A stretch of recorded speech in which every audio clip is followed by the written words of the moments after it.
Hey, if you're looking to get into the game of raising capital, the easiest way to do it is through the fund of funds structure. And luckily for you, I created an incredible 9-module course on the topic, and I want to give it to you for free. To get access to it, just go to fundoffundsmastery.com, put your name, email, and phone number in, and I will email you the full course. Look, we all know that real estate has created more millionaires than pretty much any other business. The problem is, it's also created a lot of heartaches and bankruptcies. Sure, we can get access to a ton of real estate education on the internet, but that's precisely the problem. How can we tell which strategies will consistently produce asymmetric returns and which should be avoided at all costs? My goal is to give real estate entrepreneurs, capital raisers, and investors all of the secrets so that we can grow our portfolios without dealing with costly investment nightmares. And that's what this program is all about. I'm Hunter Thompson, and welcome to the Cashflow Connections Real Estate Podcast. Hello, everyone, and welcome to the Cashflow Connections Real Estate Podcast. I'm your host, Tyler Lyons, and I'm very excited for the guest that we have here today. She has broad experience in the real estate industry, and she's done everything from being the managing director of a real estate investment hedge fund, an owner of an investment bank, a buy and hold investor, Airbnb investor, fix and flipper, building developer, mobile home park investor, and even a private money lender. And she has successfully completed hundreds of investments with her raving fans, which are also known as her investors. She's also the co-founder of Titan Impact Group and the nonprofit Bell Community Empowerment Foundation. Catherine Bell, welcome to the show. Thank you. I'm super excited to be here with you. You know, I'm a raving fan of you and Hunter, so. I really appreciate Catherine, and the feeling is mutual. I'm really excited to have you here today and to be able to dive in a bit to your story. So, in getting to know you and understanding your story a little bit, you've lived a very interesting life, and your story, it does serve as a source of inspiration and motivation for a lot of people. So, tell us a bit about your personal story, how you found the world of real estate, and kind of how you got to where you are today. So interesting. I like that description. It's not how I would use my story, but so it actually goes back to my why and why I do everything that I do. And I believe that everybody has a why. So everybody that's listening, I would love for them to listen to my story from their story. There's a common thread throughout your life that actually leads to what your purpose is and why you do what you do. And I discovered my why through my whole life story.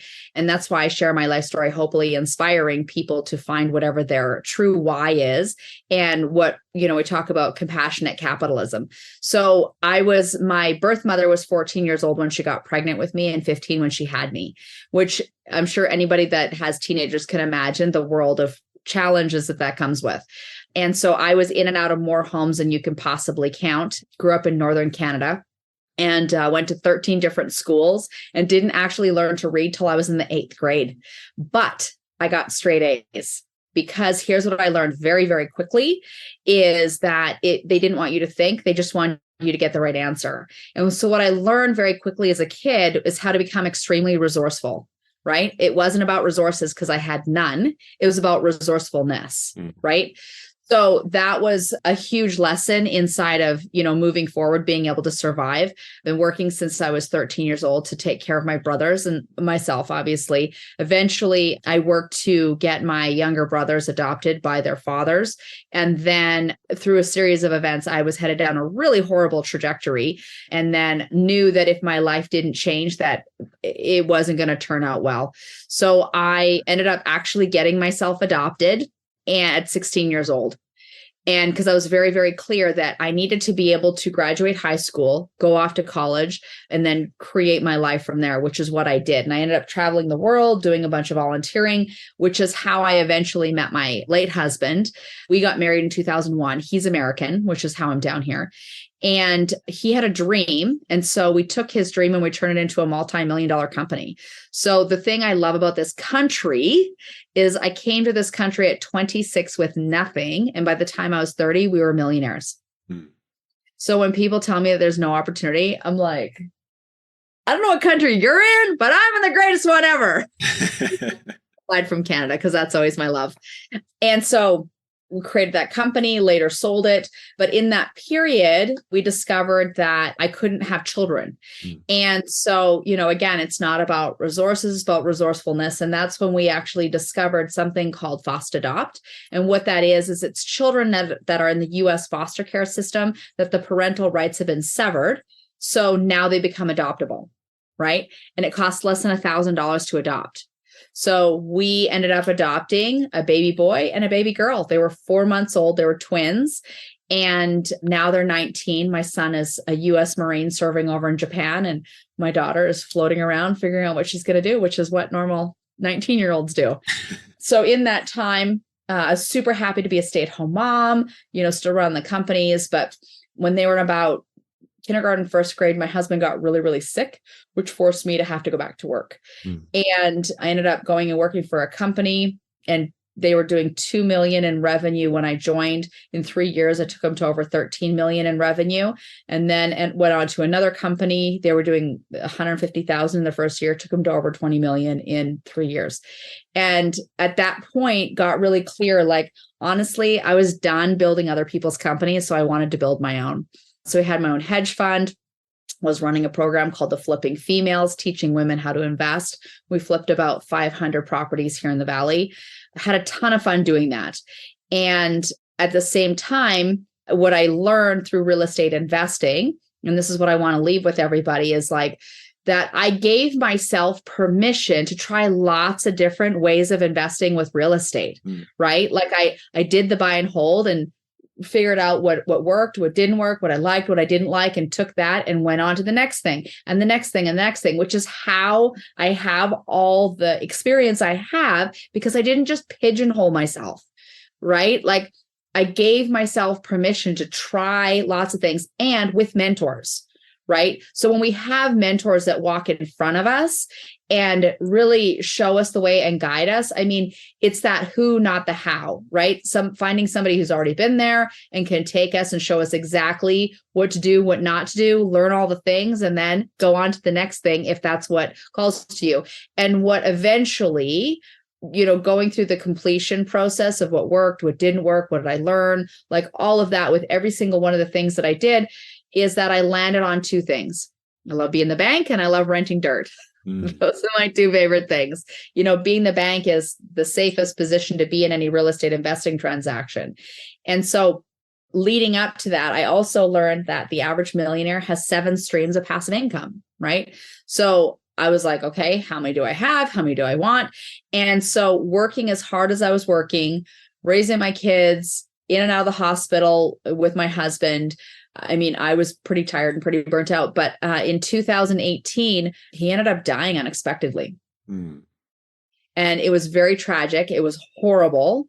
I wouldn't wish that on anybody. So it left me a widow and, now a single mom with 14-year-old twins, going through like puberty and just not fun. So the thing that had us be able to breathe is I had created 13 streams of passive income for our family. And having that allowed us to like really breathe, so that, okay, now what are we going to do? What am I going to do? And so got really clear, ended up shutting everything down, taking some breathing room, grieving with my twins, going through all the counseling and the therapy and all that, and got really clear on the other side about what my why, like why I'm here. Right. And so created our company, Titan Impact Group, and our whole vision is that we are the sentinels of the American dream, and we leave every person, property, and community better than we found them. That every single project that we do, it is that. And what is the American dream, right? It's being successful business owners, investors, entrepreneurs, creating those multiple streams of income. Why? Because money is like oxygen. The more we have, the easier it is to breathe. And the more we have, the easier we can breathe, the bigger the difference in the world we can make. Right. And everybody inherently, I truly believe, wants to make a difference in the world. So for me, inside of like that common thread, like what is the difference? What am I called here for? And I believe everybody else has a common thread that they're called here for. So if you can figure out what that is, I mean, really, this is what life is about making that impact that you're here for. So for me, it's our nonprofit, Bell Community Empowerment Foundation. And it focuses on that there's over 500,000 children in the US foster care system. 350,000 are available for adoption today. And what's happening is it's costing taxpayers billions of dollars to keep these kids in foster care. If they're not adopted by their 18th birthday, they experience Black Trash Bag Day, which means that on their 18th birthday, they're handed a black trash bag and they're told to put all their belongings in it. And then they're out on the streets and they're homeless. What people don't realize, 80% of the people who are homeless came out of foster care. They don't realize that. Like, yeah, there's an epidemic going on. There's a reason there's an epidemic. So homeless, drugs, prostitution, trafficked, which is a huge other epidemic that's going on, and then incarcerated, costing taxpayers billions more. So here's what I believe I was put on this planet for, is that there's more than 350,000 congregations in this country. If each church takes on finding one family to adopt one child, we can get this handled within our lifetime. But bigger than that, what if 1% of those 350,000 children, that'd be 3,500 kids that grow up to be 3,500 adults, just like me, that are so inspired by having a family and being loved that they decide to go to make a difference in the world? Like, really? Like, that to me is absolutely worth doing everything I do to get that message out and to make that happen. So, that is the power of compassionate capitalism. So for me, my battle cry for all of you being the sentinels of the American dream is, if you can add commas to your bank account, you must. You must add those commas to your bank account, and you must add as many as you possibly can so that you can make the biggest impact in the world that you possibly can.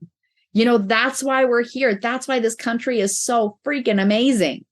Yeah, and there's other countries that are amazing too. I'm not saying that. This is my experience inside of this country. So like, why not? Right? If you can, why not? And so that's my battle cry for compassionate capitalism, and what we do. We know, we've shared with you, we have a museum here in our home. It's a private museum that literally has founding documents from the country. And why we have this and we give these tours is literally teaching people why this country was founded and how it was founded. And the whole thing was on compassionate capitalism. If you actually read the documents, that's what it is. It's so beautiful. And somehow it's getting overlooked and missed, and anyway, that's a whole other conversation. Yeah, that's awesome, Catherine. I love this topic too, because on the show, and for many people who follow the show, people who kind of run in the same circles that we do, all of us are capitalists, right? We want to kind of get out there and make money and build businesses and do right by ourselves and our families. But I think a piece of that's not spoken about enough is all the good that you can do in the world. If you do create abundance and financial freedom for yourself and your family, then you can actually kind of get outside of yourself a little bit more and pursue causes that mean a lot to you and help people as well. So I love your story. It's really inspiring. And I love what you're doing with your foundation as well. It's really powerful. And yeah, some of the statistics you were mentioning around, foster kids and kind of where they end up, that's something that was completely new to me. So I'm really glad that you were able to kind of come on and share that with everybody. And I really appreciate you sharing your story. There's a lot to unpack there, and I've got a million questions, so maybe we can kind of dive into some of those. Yeah. But one of the things that was really critical for you, as you kind of went through some difficult times in life and lost your husband and kind of bounced back from that, was the fact that you created many streams of passive income. Mm-hmm. That gave you the flexibility to grieve and to kind of build your life back. So in terms of building streams of passive income for the listeners that are out there, what kind of advice do you have for people out there to kind of get out there to effectively kind of build and acquire streams of passive income? I'd love to just hear any relevant advice that you might have on that topic. So read lots. So I am voraciously curious. And so I ask a lot of questions. And so I love, meeting successful people and finding out, what do you do? How did you get there? What do you love? How are we what are the things you're doing to make money? And I get it's I don't know, it's a taboo subject to talk about money and ask about that stuff. But it's what I have found is that people are actually more willing to talk about it if you're willing to actually like listen and do something with it, right? So it's not a taboo subject if you're willing to do something with it. So I have had an obscene amount of conversations with some really cool people and learned some really creative ways to create passive streams of income. So again, it's that whole giving ourselves permission to be curious, to have the conversations, to be vulnerable, ask for mentoring and coaching, and try lots of different things. So throughout reading the books, going to courses, lots of networking, developing those relationships, I learned different ways. And all these passive streams of income came through like completely unrelated things to do. But I gave myself permission to try it. Why not? Right? Like, what's the worst thing that could happen? I fail. What's even worse is if I don't try and I do nothing. Right? But what if I like try and shoot for the stars, but land on the moon? Okay. Like I'm failing to see what the problem is there. Right. So, and I talk to so many people and it's like, we, for whatever reason, just get pigeonholed into this is all the thing my family did. This is the only thing I know. This is what I'm limited. Like, stop it. Stop it. It's not about resources. It's about how resourceful can you be? And who do you know that is doing that thing that can, maybe they're not the mentor, but they can connect you to somebody who is. Like, just keep asking, right? And when you ask better questions, you get better answers. So one of my favorite books is The Road Less Stupid by Keith Cunningham, right? And he talks about we don't need to be making better decisions. We need to be making less stupid ones, right? And so, and then the whole other thing is financial literacy. Financial literacy is the unfair advantage, right? And so getting ourselves ongoingly educated for financial literacy. I came from extreme poverty, right? School didn't teach me financial literacy. College didn't teach me financial literacy. I had to seek it out. And each layer was a layer on layer on layer on layer. And I'm still like, last night, I was teaching another financial literacy class and I had people come in and they taught me a whole bunch more, along with all of my other students, more on financial literacy. Like, I feel like it's a real estate and financial literacy are two subjects you can never, ever, ever get to the bottom of and learn absolutely everything about. So I love it because you just more, right? So I learned, trying to think, there was a ton of affiliate marketing that I did because I love connecting people. A bunch of real estate was the passive streams of income, but it was multiple different versions of it. It wasn't just like one. So allowing yourself to be curious and get excited and to be open to learn. Like, why not? And that's how I created all of them. And then I learned about them, created them, put them on autopilot. Learn the next one, create it, put it on autopilot. Learn the next one, create it, put it on autopilot. Like, that's what I did. And I still get checks in the mail from some of those still. Well, oh, look, mailbox money.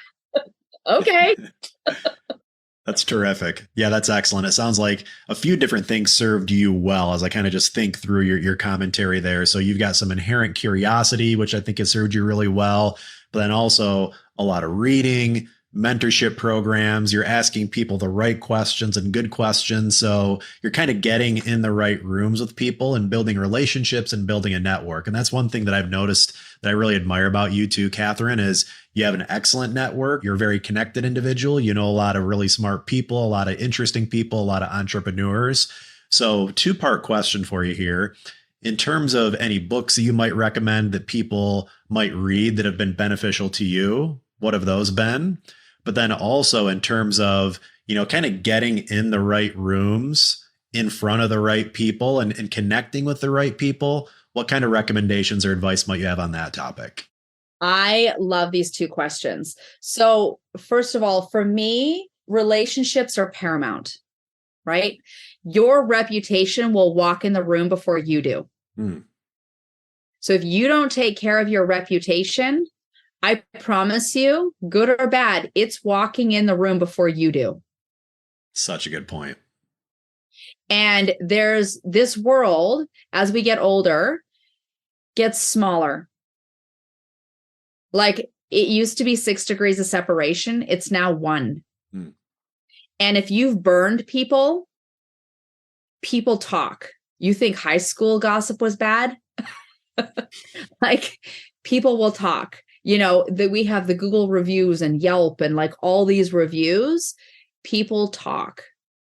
And so if we don't take care of those relationships and make sure our word is absolutely honored, right?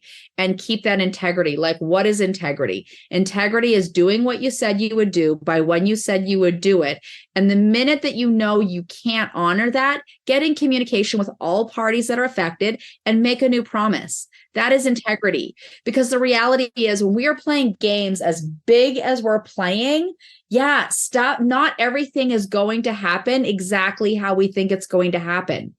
And so the worst thing we can do is just go out of communication and like not deal with it. But instead, the thing to do inside of leaving every person, property, and community better than we found them, get into communication, get the impact, and then make a new promise. That is integrity, right? It's not about being perfect because that's not what's going to happen. But when you're playing a big game, you need to make sure that you're taking care of the relationships and you're honoring your word.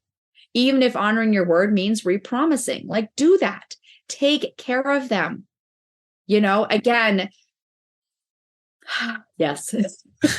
I mean, again, relationships to me are everything. And when we take care of those, it's everything because there's no guarantee of tomorrow. Right. And when we can leave everybody better than we found them, like that's what people are going to remember. People won't not necessarily remember what we said or what we did, but they will remember how we made them feel. So true. So people are just coming in and, all for them, all for themselves, me. People remember that feeling and it's gross. Right.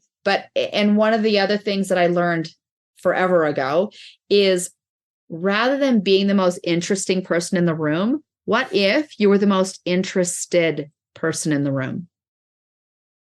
So I go into every interaction being extremely interested, super excited and curious about what people are up to, what are they looking for, how can I connect them to somebody or give them a resource or whatever that is, right?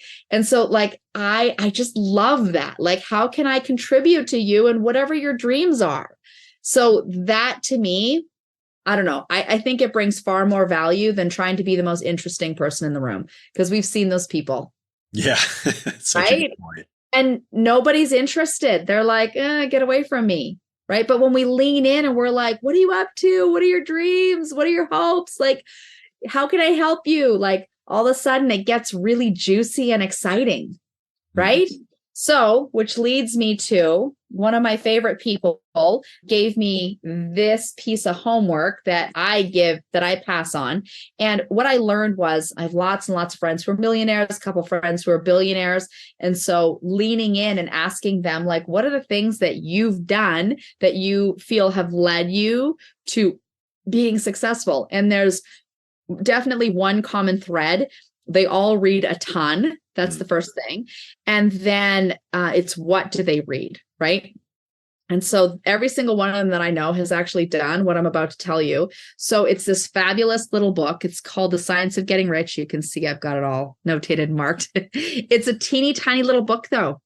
And what the homework is to read through it once. It takes maybe 2 hours to read. It's that small.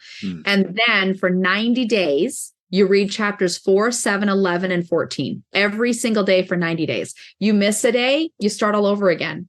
But what happens is what's happening neurologically is it's building these new, beautiful neuron pathways that are absolutely shifting how it is that you actually get rich. But more importantly, it's who this book has you become. Right. So this is a huge, and then of course, my other favorite, Who Not How. And then of course, The Road Less Stupid. Excellent recommendations. I have lots of, obviously way more books based on whatever it is, but those are my go-tos that when I need to get myself sorted out, I like to go there and be back, back to like, okay, this is this is what I'm being reminded of. That's excellent. Definitely will add The Science of Getting Rich. That's what it's called, right? The Science of Getting Rich. Yep, That will get added to my reading list as soon as we wrap up this conversation today. So thanks for that excellent recommendation. I'm sure the listeners will get a ton of value out of that one as well. As we start to kind of wind it down here, Catherine, I've got one more question for you, which kind of given what we've talked about today and given your background, I think this is going to be really important for the listeners today to contemplate. But if people do want to really take this idea of compassionate capitalism to heart, and if people really do want to get out there and give back and find a way to make a positive impact beyond business, what kind of advice do you have for them in terms of how they should think about that? Like if they really do want to take this to heart and think about how they can try to have a positive impact on the world, how can they go about navigating that and really thinking about where they should try to participate and try to give back? I love that. So it goes back to raising my twins. So as my kids were going through school, I always let them choose, right? And they always had to choose their extracurricular activities. They got to choose them. So here was my criteria, and I think it works for adults too, is I want them to be in an activity that taught them leadership skills. So they had to choose some sort of something that gave them that. And then it was another activity that taught them team building skills. We always need team. And then the third is some way that they get to be a contribution to the world that lights them up. So they get that they're not the center of the world. So whatever that is that lights you up. But again, it's like, you're not committing to it forever. Like, good Lord, if you just commit to it for like, a quarter, 1/4 of the year or 6 months out of the year, whatever it is, but put yourself out there and try something. And then from that, reevaluate and tell yourself the truth. What worked? What didn't work? What would you do differently? What lessons did you get? Now take those nuggets and then go try something new or stick with that, whatever it is. You don't have to start your own nonprofit. There are more than enough nonprofits out there that are making a difference and that will absolutely make your heart sing, right? And so it's that continuing to be curious and explore, and what would make my heart sing? And so here's the new chapter that I'm in my life, okay? So my whole life has been about my kids for 19 years. All my fun, my joy, everything I've done has been like kid related, right? And I've loved it. And now that they're off, it's weird for me to show up for kid related events with no kids. So given all my joy has been wrapped up. And then now I'm like, wait a second, what do people do without kids? What kind of fun do you have without kids? So I'm now in this new journey. I'm asking like, what do you do for fun without kids? What do you do for fun? What do you do for fun? So now, like, I'm asking everybody, what do you do for fun? And so it's this whole new adventure of like trying all these fun things. And some of them, they're not as fun for me. And some of them are super fun for me. But it's just being on an adventure and trying everything that's out there. Like, why not? What's the worst that can come from it, right? Like the thing that I'm clear about, with Christopher dying is the biggest regret people have when they die is regret. The regret of not trying things, of not doing things, of not saying things, not experiencing things. That's the regret. It's never the regret that they did something. It's the regret that they didn't. Right? So for me, it's like being really clear. I want no regrets that I didn't try something, which had me go on and figure out what I was going to do, with my life. And the bigger thing, so just got back from the Tony Robbins event, walk through fire. And what I experienced walking through the fire was that I've been through way worse things than actually walking through fire. Like that was an extraordinary experience, changed my life. But what the power of it is that the bigger thing for people to understand what got me through all those horrible things, what got me through walking through the fire, all of that is because I have such a powerful, clear vision of what it is. It's on the other side. And having a vision for the other side is critical, but I had to let go of the picture.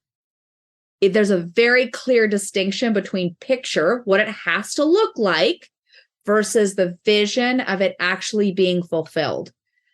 So for instance, it's like my picture was that I was going to be married to one man my whole life, and that's how it was going to be, right? Well, he honored all his vows, including till death do us part. That sucked. That was the picture. The vision is that I build a life with somebody extraordinary, loving, amazing. We build this amazing, adventurous life together. That's the vision. So I had to give up how it was going to happen for that it was going to happen. Right? Same with our business. We get so stuck, especially, the economy that we're going into. People have a picture of it needs to be this way, when it's like, stop, it's not going to look that way. You're probably going to have to pivot. Thanks to COVID, we all pivoted a lot, and hold the vision of this is what I'm building. And is it going to look this way? Probably not. So do yourself a favor and let go of the picture and just be open to the vision. If it's going to happen, however it's going to happen, but keep holding on to that, right? So inside of contributing, let go of the picture that it has to look this way. Hold on to the vision of this is what I'm called here for. This is what my heart makes my heart sing. And this is why I believe that I'm here, right? So let's do that. So let go of the picture, hold on to the vision. It'll make your heart sing. You'll get it. That's awesome, Catherine. I've really enjoyed this conversation too. It's a really important one. It's a little bit different of a twist. I think it's so important for entrepreneurs out there to really think beyond themselves and just making money. And hey, look, if you do have some success, what are the ways that we can give back and really contribute positively to society beyond just kind of building a business? So really important message today, Catherine. I really do appreciate it. And if people want to follow you and what you've got going on at Titan Impact Group, what's the best way to do that? TitanImpactGroup.com. My contact information is there. My calendar link, it's all there. And I'm on all over social media too. So you get to hear my quirkiness all over. Sounds good. Catherine, again, thank you so much for your time today. I truly do appreciate it.